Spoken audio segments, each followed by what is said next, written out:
Bueno chicos, continuamos con la segunda parte del repaso. Nos quedaba ver el tema, estas divisiones administrativas que crearon los españoles al colonizar América, que fueron los virreinatos.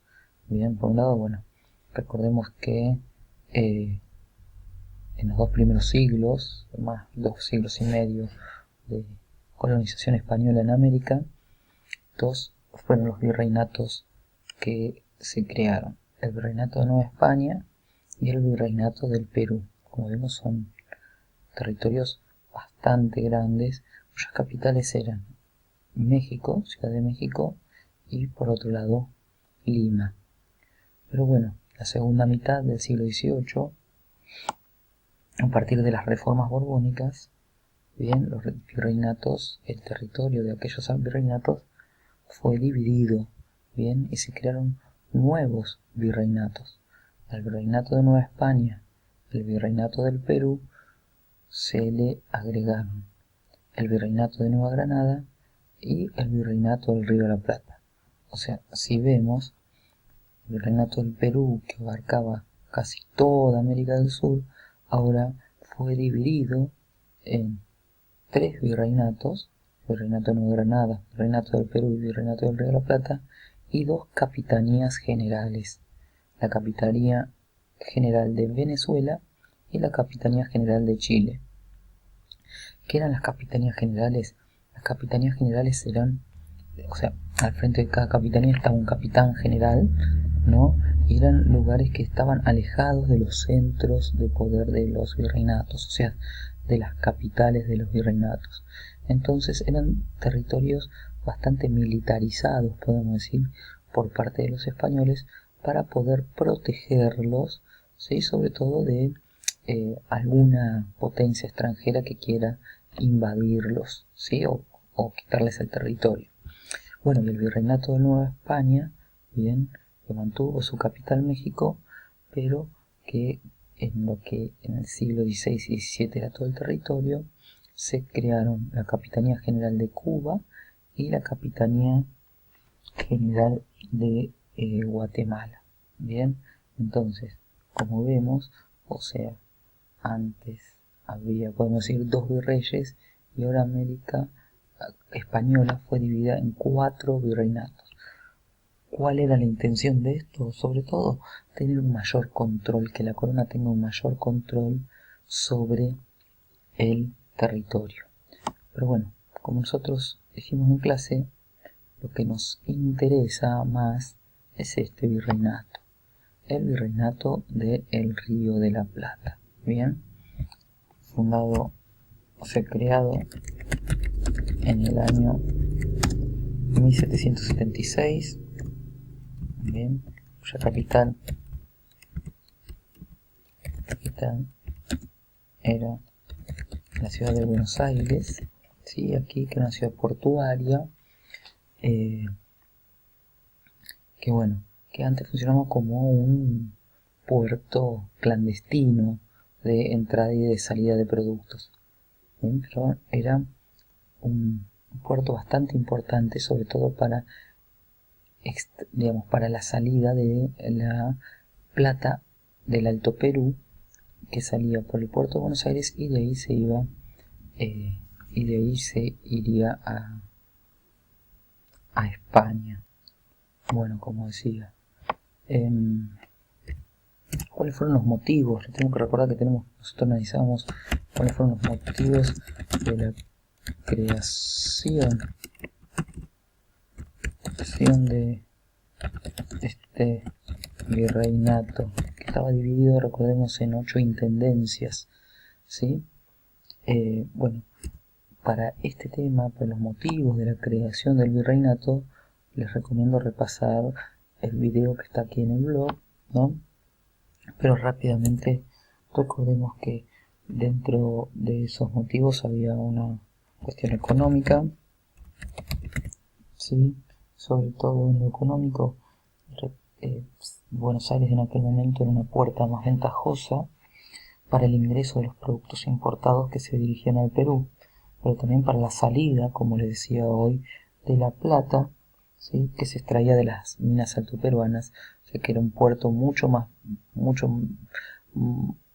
más beneficioso para la salida de la plata que se encontraba en esta zona del Alto Perú y que bajaban en carretas hasta llegar a Buenos Aires, y de allí se podía llevar a España. Por otro lado, desde el punto de vista político, bien, desde el punto de vista político, este virreinato ocupaba un lugar estratégico, ¿no? Sobre todo para el control de la desembocadura de lo que es el Río de la Plata, ¿sí? O sea que era uno de los canales más importantes de comunicación que tenía la zona sur de América con Europa, y bueno, y había ciertas intenciones o amenazas de lo que es, digamos, las posesiones portuguesas en América, de querer controlar esta región. Y por otro lado, desde el punto de vista administrativo, desde el punto de vista administrativo, al haber más autoridades como las intendencias y las audiencias, se buscaba facilitar el control de estos territorios, ¿no? Y de las poblaciones que allí habitaban. Bien, pero bueno, para entender un poquito más les recomiendo pasar nuevamente por el video que más arriba les digo. Bueno, y otro punto que vimos nosotros son las autoridades coloniales, ¿sí? Bueno, al frente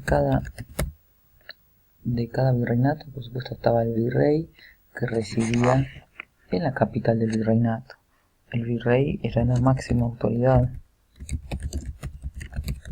americana, era un representante directo del rey, ¿sí? Era una persona que elegía al rey para gobernar en nombre de él en América. Por otro lado teníamos las audiencias, ¿sí? Las audiencias eran los máximos tribunales de justicia en América. Bien, estaba compuesta por jueces y por oidores. Por otro lado, voy a bajar un poquito, así lo podemos ver, estaba el consulado. El consulado era un tribunal de asuntos comerciales, bien, y se encargaba sobre todo de cualquier problema que se podía generar en cuanto al comercio, bien, o sea, los problemas que se generaban en el comercio entre dos personas o entre dos partes se resolvían allí, y atendía todo tipo de asuntos comerciales. La aduana, ubicada en el puerto de Buenos Aires, era encargada de controlar la entrada y salida de productos, y además por lo general cobraba algún impuesto, ¿sí? Por lo tanto, la aduana era un agente de recaudación, ¿no? Después estaban las intendencias, y como dijimos, el virreinato del Río de la Plata se dividía en 8 intendentes, y al frente de cada intendencia estaba el gobernador intendente. ¿Sí? Las intendencias suplantaron a las antiguas provincias o gobernaciones, y estos gobernadores e intendentes pasaron a tener un poder bastante fuerte dentro del virreinato. Y por último vamos a mencionar el cabildo. El cabildo era un organismo colegiado, ¿sí? Encargado del gobierno o de los asuntos de la ciudad y de la campaña, o sea, digamos, y de la zona rural que los rodeaba. Bien, el cabildo se encargaba, bueno, también resolvía algunos asuntos de justicia que se podían generar en la ciudad. El cabildo también se encargaba del mantenimiento de los caminos, del abastecimiento de la ciudad, de la higiene de las calles, de la seguridad, etcétera, etcétera. Bueno, hasta acá llegamos con el repaso, espero que les haya servido. Cualquier duda, como saben, me pueden escribir a mi mail, profesorserra@gmail.com, o me pueden agregar a Twitter y mandarme un mensaje directo. Mi Twitter es @ilserra20_. Bien, estas son las dos vías por las cuales pueden contactarse conmigo. Así que bueno, espero que les haya servido. Nos vemos